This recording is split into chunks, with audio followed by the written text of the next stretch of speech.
Alright, hi Madklubben. On a popular request from Ole, I will teach you how to make bread. You need a bowl, a scale, some water that's preferably the same temperature as your kitchen. So if possible, take it out and leave it for half an hour or something.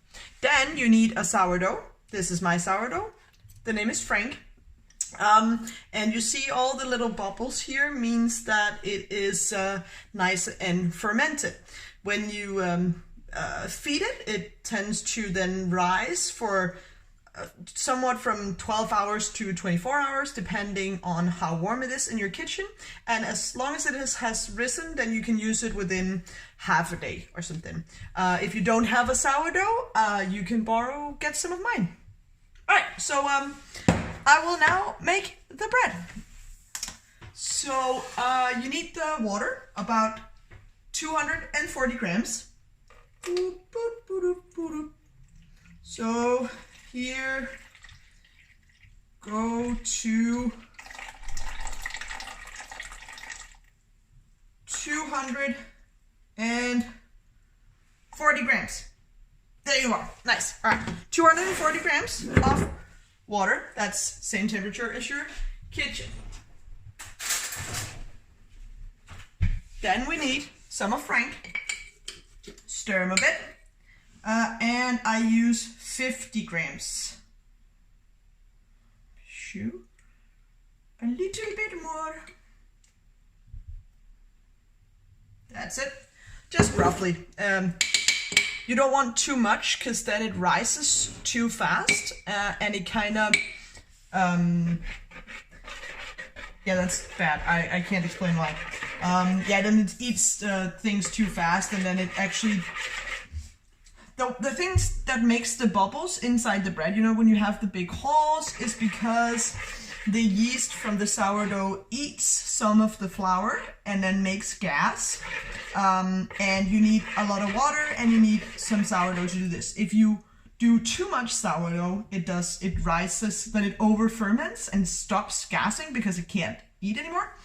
And if you use too little, then it will take longer.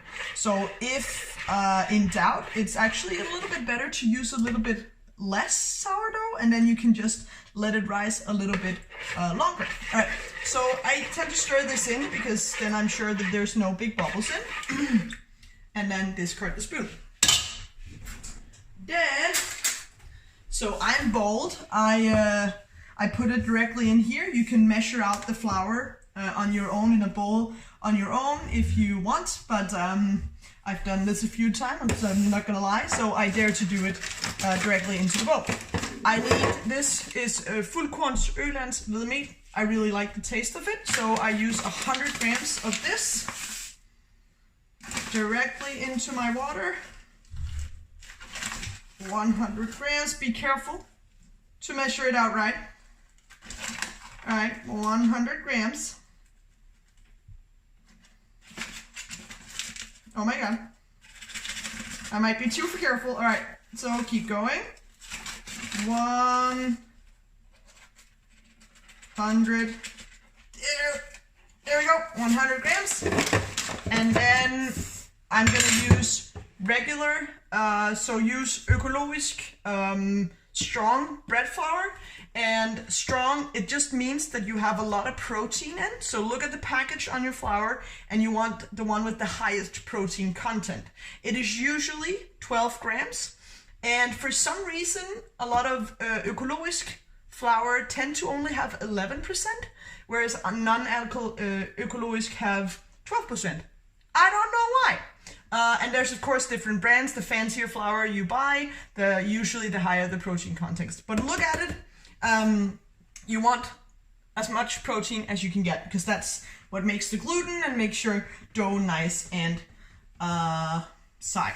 All right, so I continue with 200 grams of this, so 300 grams of flour in total. Easy, easy, easy. All right, so 300 grams in total. And now, this is an important step. Take all the flour away from your desk.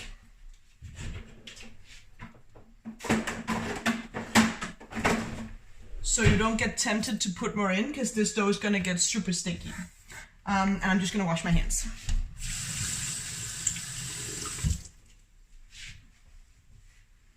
Alright, so super sticky dough. And then you want like 6 to 8 grams of salt, depending on how salty you like your flour. Your bread, and it's fine to just put it in now.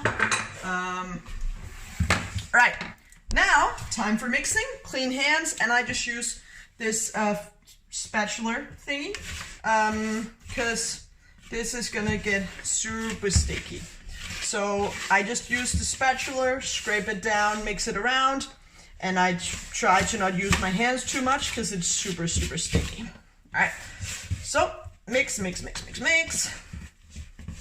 When this is nice and mixed, and you don't have any flour left that is dry, so all the ingredients are nice and wet, just flap it around a little bit more. All right, scrape everything down, then scrape. You want all the dough, no wasting it, okay? So down like this. Scrape the sides. So you just have a very sticky lump of dough, and then swoop, place it on your countertop with just a towel on top.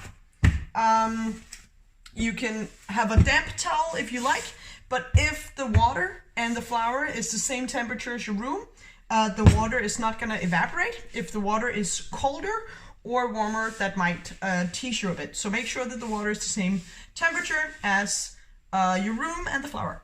Right, now it has to stand here and have a cozy time for around 1 hour, and then I'll get back to you. See ya!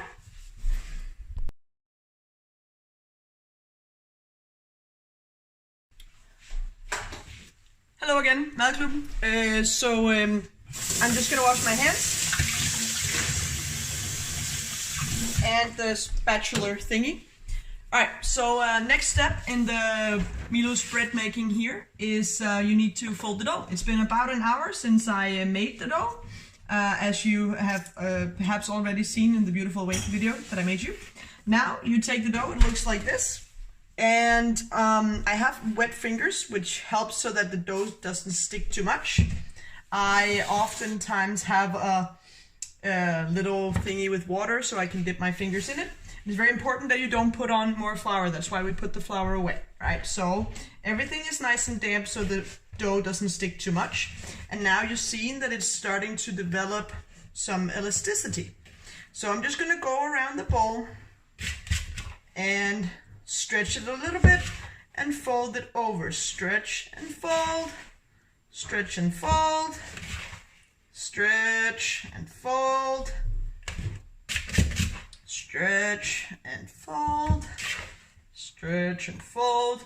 I usually do this 10, 12, 15 times or so.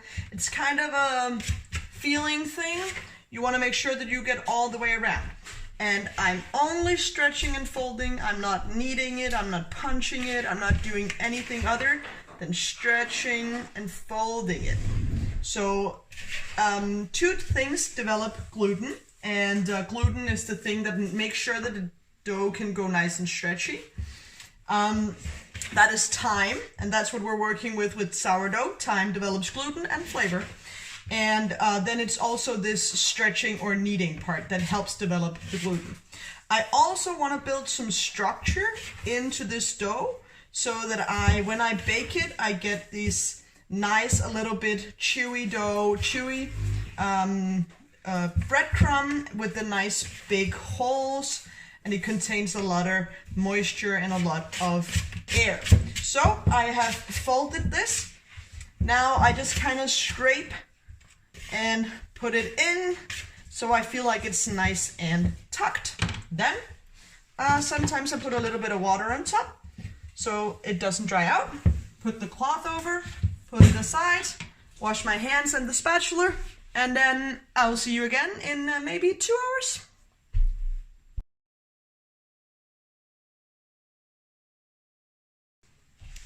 All right, hello again, Madklubben. It's been 2 hours since the last video where we stretched and folded the dough.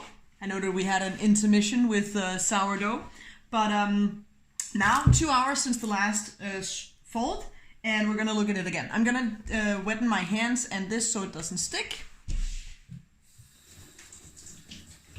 All right, so the dough is now getting even more elastic, right? So if I hold on here, you can really see that the gluten is starting to develop, right? It's beautiful. Okay, so we do the same exact thing. We stretch, fold over, stretch, fold over, stretch, and fold. And I only take like a corner here. Stretch, fold, stretch, fold. And once again, you can even feeling it in the beginning it was very loose. Now it's actually starting to tense up and bounce a little bit back. So I want to keep pulling it a little bit. I want to make these gluten strings nice and long and nice and elasticity. Fill it up with this elasticity and build this structure that will trap in the nice air bubbles when we bake it tomorrow. All right, so here, stretch, fold, stretch, fold, stretch and fold. Okay, I feel happy with it, so I'm just gonna collect it a little bit here, making sure that I have all the dough with me. That's it. And then I like to sprinkle a little bit of water on top. The more moisture we can trap in this dough, the better it is. All right, so a bit of water just from my hands, snapping it on. And I will now let it rest for the last time. And the next time we come back, it's gonna be shaping or pre-shaping, and then at the end, shaping. So let the dough rest for an hour or 2 hours.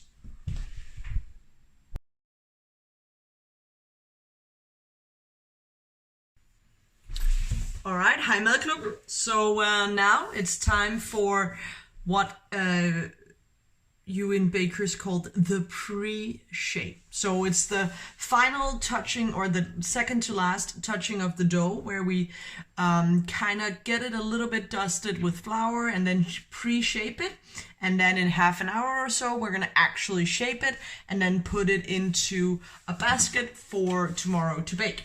So I'm using this basket. If you don't have a basket like this, which most completely normal people don't have, use a completely clean cloth, like a cloth, preferably nothing with dye if we're getting really fancy about it.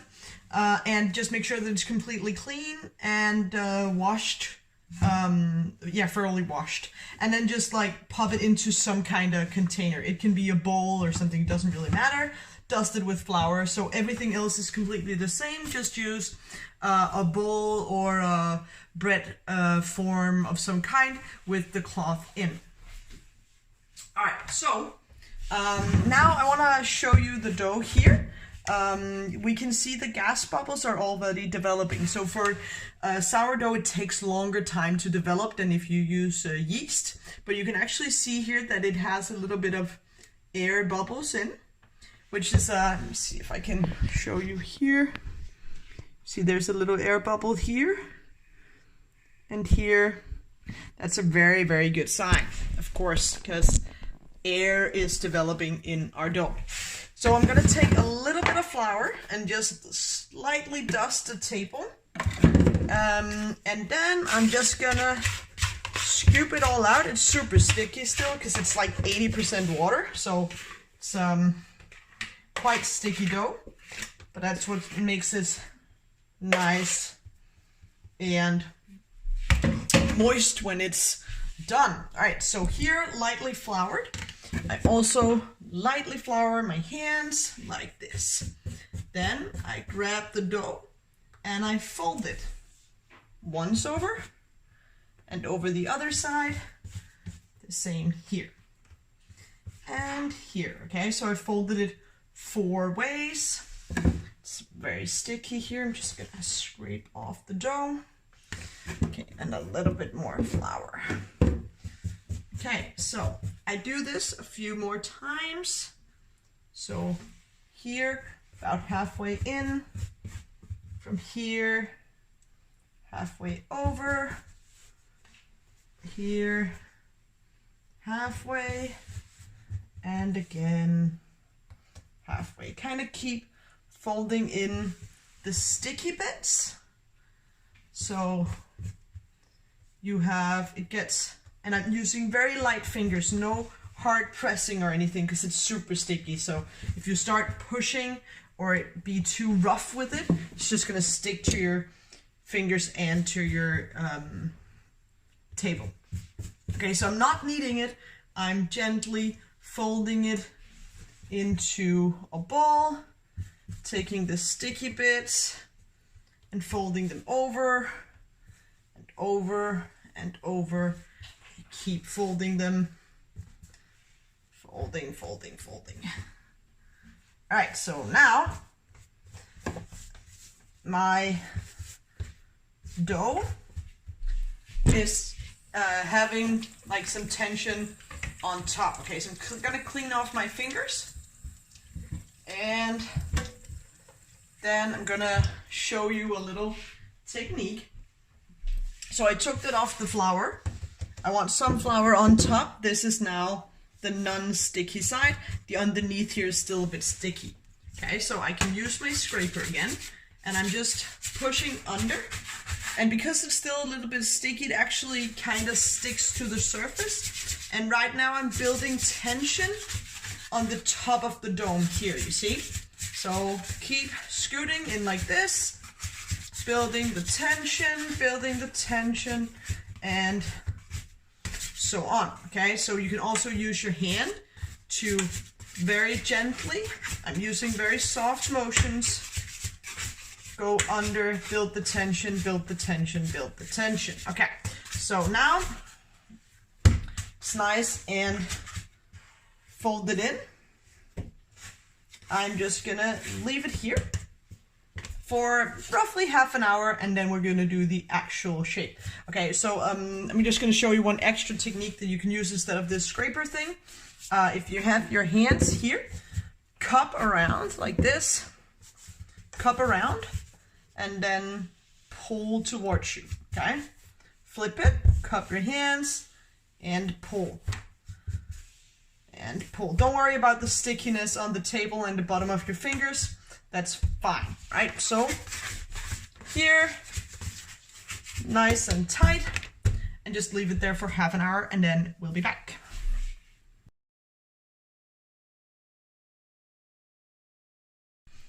All right, hi Madklubben, and now it's time to actually shape your loaf. I start by dusting it a little bit and then I'm gonna prepare my basket, and that's where you should be using a bowl or something with a cloth.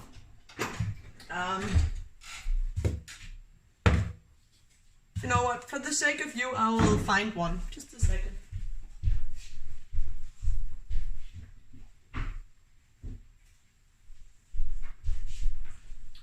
Right, so if this was a ball or anything, just use a completely clean cloth here, right? And then dust it with some, the best thing it is if it's a bit coarse flour. The brand doesn't really matter, but that the texture is quite coarse because you want it to suck the moisture so that it doesn't stick to the basket. So just like be generous with it. Rub it around here. All right, then leave it that. Then we're gonna take the dough. It's nice and dusted now. And then, whoops, take it off the floor, flip it around. Okay, so now the bottom side here is nice and floury. Make sure that it doesn't stick. Then you wanna, with light hands, pull it out a little bit. and kind of make it a little bit as a square, okay? So you remember throughout the folding process, we've been building structure into our dough, and we're gonna continue this in the shape, right? So pull it out nice and flat, even it out a little bit. Sticky side and non-sticky side, that's important, okay? So drag it out like this. Then I fold it half over, and the other part here half over. Then turn it around, and now lightly dusted fingers, I'm gonna here fold over and roll. Whoops. Dusty fingers, fold over and roll. Gently fold over and roll. Fold over.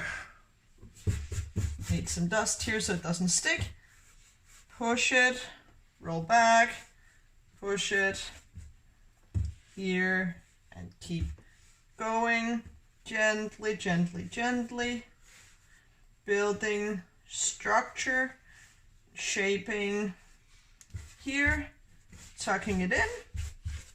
And then with the same like cupping technique as before, I want to pull it.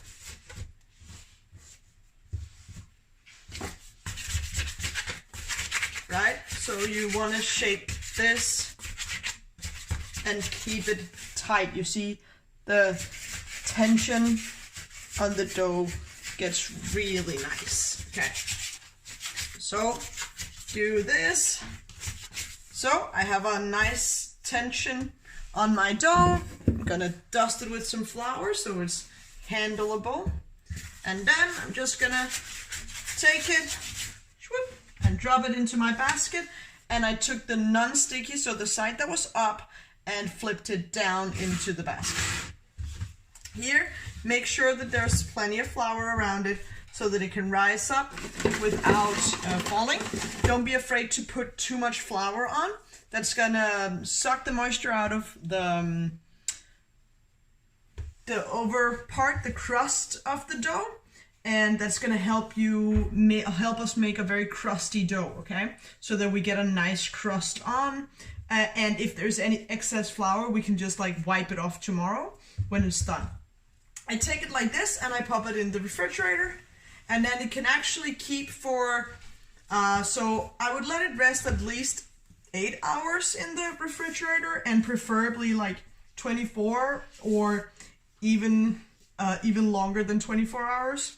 24 hours or around 24 hours is usually good. And I do want it like this so that air can come to it. That's gonna help the crust here so that it actually keeps its shape when I tomorrow flip it out to bake it, okay? So keep it like this into the refrigerator. Nice and tucked in. And then little bread, I will see you tomorrow.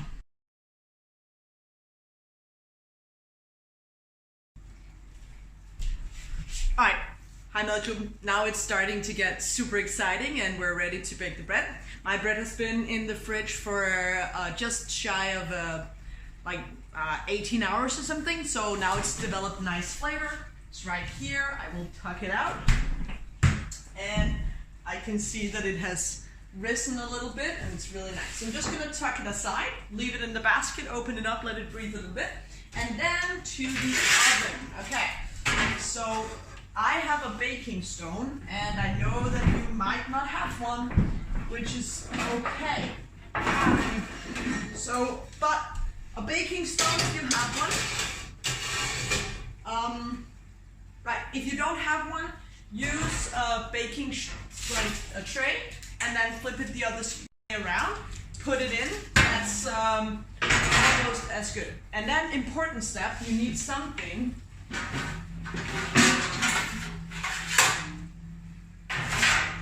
Something that can be in the oven and be heated up for water to create steam. If you have a steam oven, that might be able to be used as well. Then you crank up the oven on. The best thing is if you can have over and under and the fan on, and then crank it up all the way from its 250 degrees as much as you possibly can, and let it preheat for at least 30 minutes. because you need the stone or the thing to become really warm. And in the meantime, you just let the bread rest here, and then I'll get back to you when we're ready to pop it in.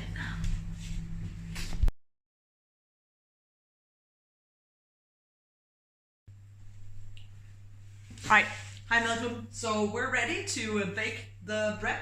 My oven is nice and warm, and I'm just going to put over some water while I talk to you. So you need boiling water to make steam in the oven. I'm going to pop this over. My oven has been preheating for half an hour because I want my stone to be really nice and warm, because it helps the dough rise. It kind of provokes it. Landing on something warm, I want to rise it up to get nice big air bubbles. So I know that this has a lot of flour, so I'm gonna use baking paper, and I have this palette. If you don't have a palette, just use a slim cutting board or something like that. Flip it, and let's hope that it releases. Oh yeah, nice. All right, out like this, and then you can see there's a lot of excess flour on, and just gently brush it off. Nice and easy, like this.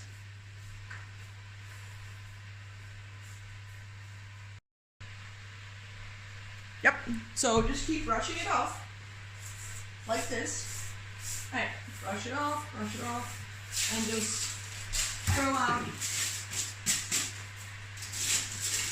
throw out the excess flour. Alright, and I'm just gonna move you over here. So here I have my bread.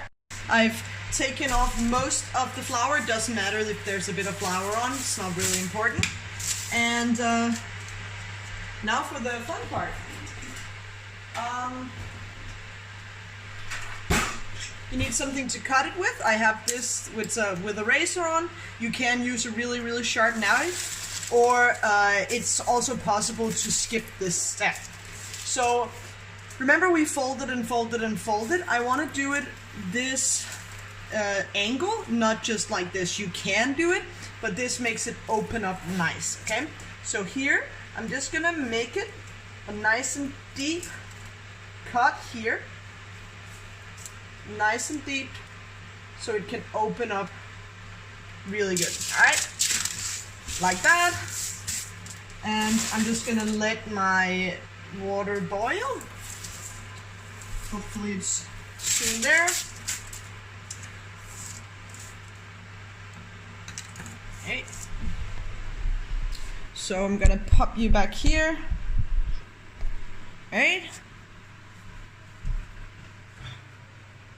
So my water's almost at the boil, and I needed to make steam in the oven. So in a second it's gonna go super fast. I'm gonna pop in the bread, and then I'm gonna fill in the water right away. And it's super warm in there. It's 250 degrees, so be careful, right?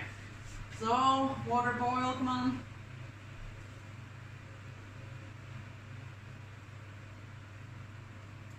Alright, waiting for the water to boil.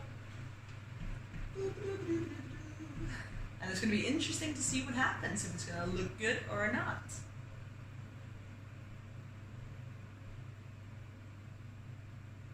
Alright. Water, are you ready? Okay, it's starting to boil. Okay, so first things first, I'll pop in the bread, just like this. Right? Boom. And then water. And then trap the steam. Boom. That's it. Now it needs to bake for 25 minutes.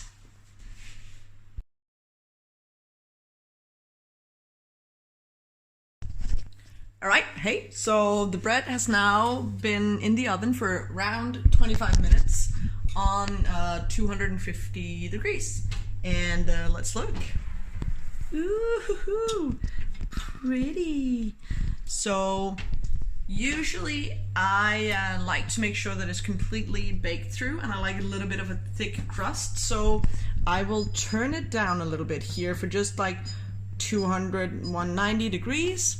And then give it an additional 10 minutes. So 10 more minutes and then we're done. Alright, hi Madklubben. So now, after another 10 minutes, the bread should be done. So I am gonna take it out. And look, it's nice and crusty, nice and hard, sounds hollow. Now the difficult part, you have to wait till it's cooled down, preferably all the way cooled down. So I will leave mine on a tray and put it outside, and then I'll get back to you when it's time to cut it up. And now, Madklubben, my friends, it is time. The bread has cooled down. It's nice. It smells good. Listen to this crust. Oh. All right, let's cut it up. See how it looks.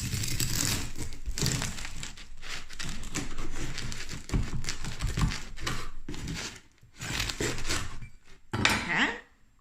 Ooh, so beautiful. Look at this crumb. Spongy, nice air bubbles. Smells amazing. Yum. All right. Good luck with it all. I'm looking forward to seeing your sourdoughs live and thrive. And in a week, let's all bake breads and see how it goes. See ya.